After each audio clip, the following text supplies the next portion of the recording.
কলকাতার একটি মাংসের দোকান, কিন্তু এই মাংসের দোকানে ঝুলছে খাসির মাংস সমেত আরেকটি মহিলার উলঙ্গ দেহ। এই মহিলার এমন পরিণতির একটি কারণ, সে হিন্দু। এই বাংলা এরকম দৃশ্য দেখেছে, বহু যুবতীর মৃতদেহ টানিয়ে রাখা হয়েছে দেওয়ালে। কি ভাবছেন, এমনটাও কি হতে পারে? হ্যাঁ, এমনটাই ঘটেছিল, তাও এই পশ্চিম বাংলার কলকাতার বুকে। সময়টি ছিল 1946 16ই আগস্ট। ভারতবর্ষের ইতিহাসে একটি কালো অধ্যায়। উদ্দেশ্য ছিল মুসলিম সম্প্রদায়ের জন্য আলাদা একটি দেশ অর্থাৎ পাকিস্তান তৈরি করা। তৎকালীন বাংলার মুখ্যমন্ত্রী সৈয়দ হোসেন সোহরাওয়ার্দী কত বড় পাকিস্তানি প্রেমী ছিলেন তা আজ এই ভিডিওতে তুলে ধরবো। একে একে তুলে ধরবো আপনাদের সামনে সেই চেহারাগুলো যারা দায়ী ছিল এই রক্তাক্ত ঘটনার পিছনে।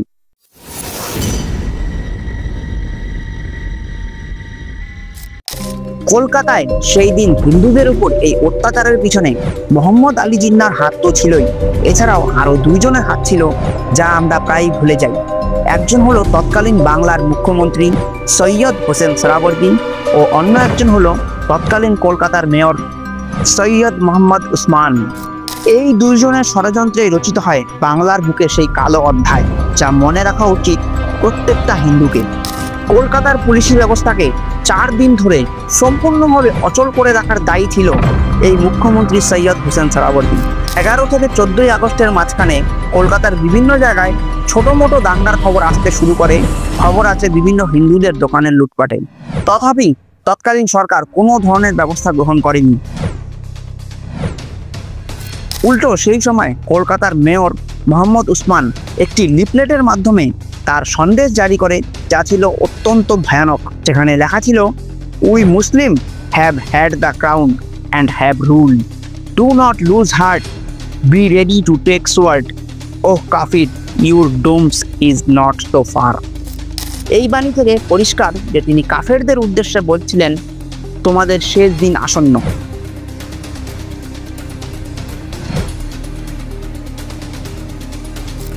একবার ভাবুন, এইরকম একজন ব্যক্তি কলকাতার মেয়র ছিল, তাহলে সেখানকার হিন্দুদের কি অবস্থা হয়েছিল। আসি তৎকালীন বাংলার মুখ্যমন্ত্রী আরেক পাকিস্তান প্রেমী সৈয়দ হোসেন সোহরাওয়ার্দীর কথায়। মোহাম্মদ আলী জিন্নাহর ডাক দেওয়া সেই ডাইরেক্ট অ্যাকশন ডে অর্থাৎ 16ই আগস্ট সকালবেলা ময়দানে মুসলিম লীগের সদস্যরা জমা হতে শুরু করে। সেইখানেই সৈয়দ হোসেন সোহরাওয়ার্দী ভাষণ দিয়েছিলেন। কিন্তু আশ্চর্য ব্যাপার হলো, মুখ্যমন্ত্রীর প্রায় সব ভাষণের একটি করে ট্রান্সক্রিপ্ট থাকে, কিন্তু সেই দিনকার ভাষণের কোনো ধরনের ট্রান্সক্রিপ্ট নেই। তবে তৎকালীন খবরের কাগজ ও বিভিন্ন নিউজ পোর্টাল থেকে জানা যায়, সৈয়দ হোসেন সোহরাওয়ার্দী সেই দিন তার ভাষণে এতটা আশ্বস্ত করেছিলেন যে দাঙ্গাকারীদের বিরুদ্ধে কলকাতা পুলিশ কোনো ধরনের ব্যবস্থা গ্রহণ করবে না। আমি কোনো কিছুই নিজের থেকে বানিয়ে বলছি না, অল্প ইন্টারনেট ঘাটলে অথবা বই পড়লে আপনারাও সব কিছু জানতে পারবেন, এবং এই ভিডিওর পরবর্তী অংশে আমরা তার প্রমাণও দিব। এই ষড়যন্ত্র এতটাই গভীর ছিল যে হঠাৎ করেই কোনো অনুষ্ঠান ছাড়া 16ই আগস্ট সরকারি ছুটি ঘোষণা করা হয়েছিল। দ্য স্টার অফ ইন্ডিয়া নামক একটি পত্রিকার সম্পাদক ছিলেন মুসলিম লীগের এমএলএ রাকিব হাসান, এবং তার সেই পত্রিকাতে 16ই আগস্টের কার্যক্রমের সম্পূর্ণ বিবরণী প্রকাশিত হয়েছিল। পরবর্তীকালে এই পত্রিকাটি ডন নামক একটি নিউজ কোম্পানির কাছে বিক্রি হয়ে যায়, আর এই ডন নিউজ কোম্পানি বর্তমানে পাকিস্তানের সবথেকে বড় নিউজ এজেন্সি। যদি এখনও আপনাদের মনে এই হোসেন সোহরাওয়ার্দীর মানসিকতা নিয়ে কোনো ধরনের সন্দেহ থাকে, তাহলে আপনাদের বলে রাখি, এই হোসেন সোহরাওয়ার্দী 1956 থেকে 1957 সাল পর্যন্ত পাকিস্তানের প্রধানমন্ত্রী ছিলেন। এখন আপনাদের সামনে তুলে ধরব ভারতবর্ষ স্বাধীনতার এক এমন অধ্যায় যা আপনার রক্তকে ঠান্ডা করে দিবে এবং আপনি ভাবতে বাধ্য হবেন। দাঙ্গা শুরু হওয়ার প্রথম 1 থেকে 2 দিনের মধ্যে প্রায় অন্তত 4000 হিন্দুর মৃত্যু ঘটে। 16 থেকে 17 তারিখের মাঝখানে উত্তর কলকাতার সেন্ট্রাল অ্যাভিনিউ ও বিবেকানন্দ রোডে প্রায় 50 জন বিহারি রিস্কাওয়ালা হিন্দুকে হত্যা করা হয়, এবং সম্পূর্ণ কলকাতা জুড়ে প্রায় বেছে বেছে হিন্দুদের ব্যবসায়ী ক্ষতি করা হয় এবং হিন্দুদের দোকানপাটকে জ্বালিয়ে দেওয়া হয়।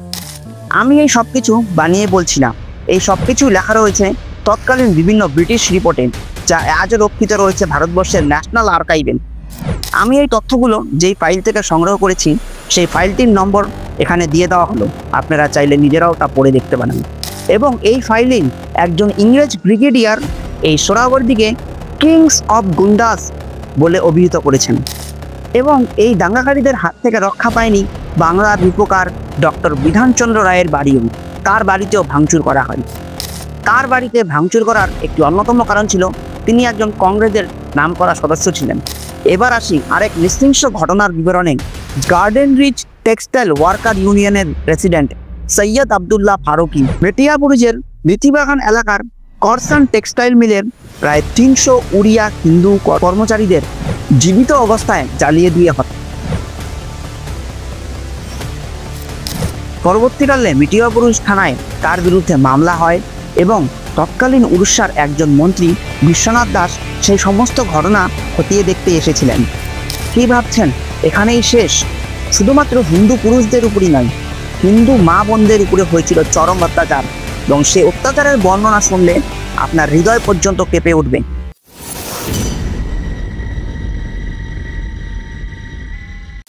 এরকম অগণিত ঘটনা ঘটেছে যেখানে মা বোনদের সামনেই তাদের স্বামীকে হত্যা করে তাদেরকে ধর্ষণ করা হয়েছে, অথবা স্বামীকে বেঁধে রেখে তার স্ত্রীকে ধর্ষণ করা হয়েছে। এমনকি রাস্তাঘাটে কোনো হিন্দু মহিলা দেখলেও তার মাথার সিঁদুর মুছে দেওয়া হতো, তাদেরকে ধর্ষণ করে রাস্তার যে কোনো জায়গায় উলঙ্গভাবে টানিয়ে দেওয়া ছিল অত্যন্ত সাধারণ ব্যাপার।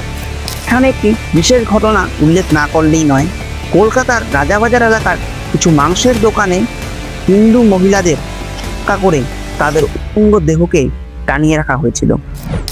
বিখ্যাত ভিক্টোরিয়া কলেজের হোস্টেলে হিন্দু মহিলাদেরকে গণ করে উলঙ্গ জানলার সামনে টানিয়ে রাখা হয়েছিল। আমার কথা আপনাদের বিশ্বাস নাই হতে পারে, তাহলে শুনুন রবীন্দ্রনাথ দত্ত নামে এক ব্যক্তির কথা, যে নিজে নোয়াখালী দাঙ্গা ও কলকাতার দাঙ্গার সাক্ষী ছিলেন। বর্তমানে তার বয়স 90 বছরেরও উপরে। 1946-এ ডাইরেক্ট অ্যাকশন ডের সময় রাজাবাজারে গরুর মাংসের দোকানে হিন্দু মেয়েদেরকে মানে হাত থেকে উলঙ্গ ডেড বডি মাথায় বুক দিয়ে ঝুলিয়ে রেখেছিল। সেটা পুলিশের ডিরেক্টর জেনারেল গৌরব বিহারী মজুমদার আমাকে দিতে বলেছে এবং আমি সেটাও করেছি। তাছাড়া আরেকজন সাংবাদিক যান, ওনাগুলো বোর্ড জানি, আমার নামটা এখন মনে নেই, আমার লেখার একটা বইতে আছে, মেয়েদেরকে আপনার এই ভিক্টোরিয়া কলেজের হোস্টেলে মেয়েদেরকে জানালার সাথে মেরে ঝুলিয়ে রেখেছিল। এখন বাঙালিরা সেসব ভুলে গিয়েছে। এগুলো তো সেই সব ঘটনার কথা আপনাদের বললাম যা লেখা হয়েছে, যা জনসম্মুখে এসেছে। এইরকম কত আরো ঘটনা যে অলিখিত রয়ে গেছে তার কোনদিনও জানা যাবে না। তাই প্রণাম জানাই সেই সব বীর বীরাঙ্গনাদের যারা এই নরপিশাচের সামনে দাঁড়িয়েও নিজের ধর্মকে, নিজের বিশ্বাসকে ত্যাগ করেনি। তাই গর্বের সাথে বলুন আমি হিন্দু। আজ তাহলে এই পর্যন্তই, পরবর্তীতে দেখা হবে অন্য কোনো ভিডিওতে। ভিডিওটি যদি আপনার ভালো লাগে এবং আপনার যদি মনে হয় এই ঘটনা আরও বহু হিন্দুর কাছে পৌঁছানো উচিত, তাহলে ভিডিওটিতে অবশ্যই লাইক করবেন এবং শেয়ার করবেন। নমস্কার।